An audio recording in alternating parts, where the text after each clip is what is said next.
Hello viewers, myself is Dr. Neeta and you are watching my channel Learn Literature with Dr. Neeta. So let us begin today's topic.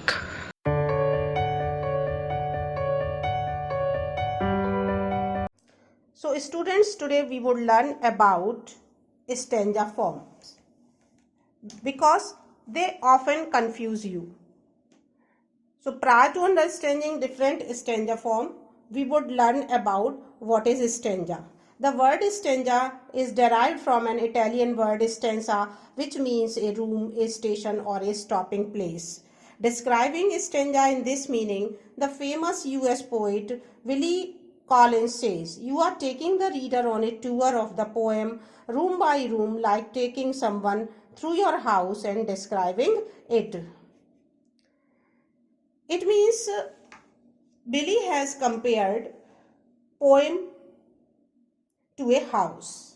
As the house is having a number of rooms, and each room is allotted to a particular purpose. Similarly, stanzas are the rooms of the poem and each and every stanza is having a specific purpose in it.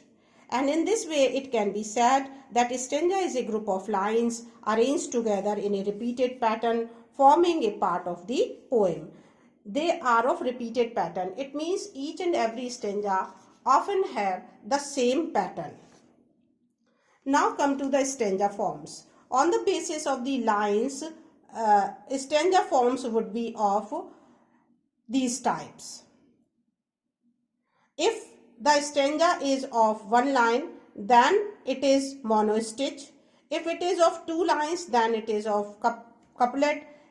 3 lines tercet, or it may also be called triplet. 4-line stanza is known as quatrain. 5-line quintain, 6-line sestet, 7-line septet, and 8-line stanza is called octave.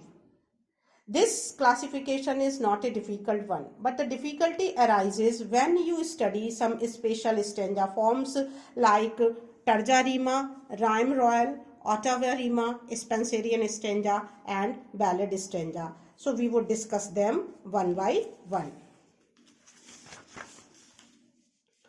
So first we would discuss about tarja rima. It is the stanza of 3 lines and it is an Italian verse form. It is a variant of tercet. No doubt it is a tercet because it is of 3 lines, but it is a special kind of tercet. It was used by Dante in his famous book Divine Comedy. And the very specific thing about it that you should keep in mind is that it uses a chain rhyme. And now the question is, what is chain rhyme? As you know, the chain is having the different pieces and one piece is interconnected with another, and so a long chain is prepared. Similarly, in the poem which is following tarja rima, the different stanzas are like the parts of the chain, and one part is entering into the another. It means one first stanza's rhyme scheme would entering into the second stanza. So now we would study. I have taken the example of P.B. Shelley's Ode to the West Wind for that. So try to understand. See, these are the two stanzas and we would study the rhyme scheme of these stanzas. So see first. The first rhyming word of the first line is being. We have said that it is A. The second word is dead. It is not rhyming with being. That is why we have put B. The third line is having the rhyming word fleeing. And being is rhyming with fleeing. Being, fleeing. Then we have put A. And now the chain. Now try to understand the chain. The word dead of the first stanza is rhyming with the red of the second stanza. It means the second line is rhyming with the first line of the second stanza, and it is also rhyming with the third line of the second stanza. In this way, this chain is progressing. I have told you this thing. The second line of each stanza rhymes with the first and third line of the next stanza. What would happen in the third stanza then? In third stanza, this second line of this stanza would rhyme with the first and third line of the next stanza, and this process continues, and such kind of rhyme scheme is called the tarja rima kind of rhyme scheme. Now come to another one. This is known as the rhyme royal, and it is a 7 lines stanza, and this is in iambic pentameter, and you should keep in mind the rhyme scheme. This is AB, AB, B, C, C. It is called rhyme royal because it is related to a royal personality, and the name of the royal personality is King James I of Scotland. He used this form of stanza in his poems, and that is why it becomes famous, and the name rhyme royal is related to him. This is not the case that he was the only man who invented it. Rather, it was also used by Chaucer in one of his poems named Troilus and Cressida, but it was made famous because of the King James I. So, try to understand this stanza. I have taken the example of William Wordsworth's Resolution and Independence. I have not taken the example from Chaucer because it becomes a little bit difficult for you to understand the kind of English he is writing. So see this rhyme scheme. First line doors, A.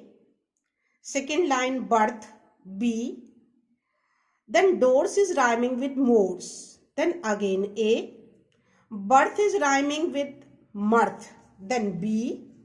It is also rhyming with earth. Then B. And 6th and 7th line are different kind, and they are rhyming together, sun and run. So the final rhyme scheme is A, B, A, B, B, C, C. A, B, A, B, B, C, C. This is the rhyme scheme of these 7 lines, and this kind of rhyme scheme and stanza pattern is used by the persons who apply rhyme royal kind of stanza form. Now come to the 8-line stanza Ottawa Rima. It is an 8-line stanza of 11 syllables with rhyming scheme AB, AB, AB, C, C. It was first used by the Italian poet Boccaccio. The stanza form was made popular in English poetry by Lord Byron, and I have taken the example of Lord Byron's famous poem Don Juan. In this, a particular rhyming scheme is followed, and each line is having 11 syllables. On syllable, I would make a separate video so that you may understand what is syllable and what is feet. It also creates a lot of problem to students. So try to understand the rhyme scheme. The first line is having the rhyming word time, A. Second line is having the rhyming word serious, B.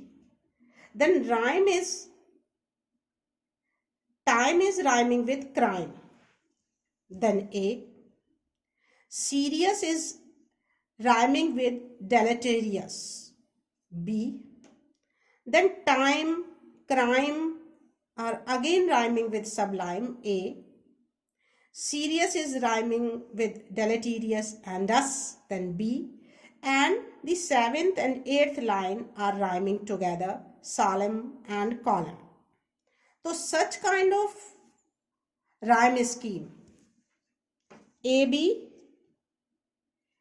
AB, AB, then 7th and 8th are rhyming together.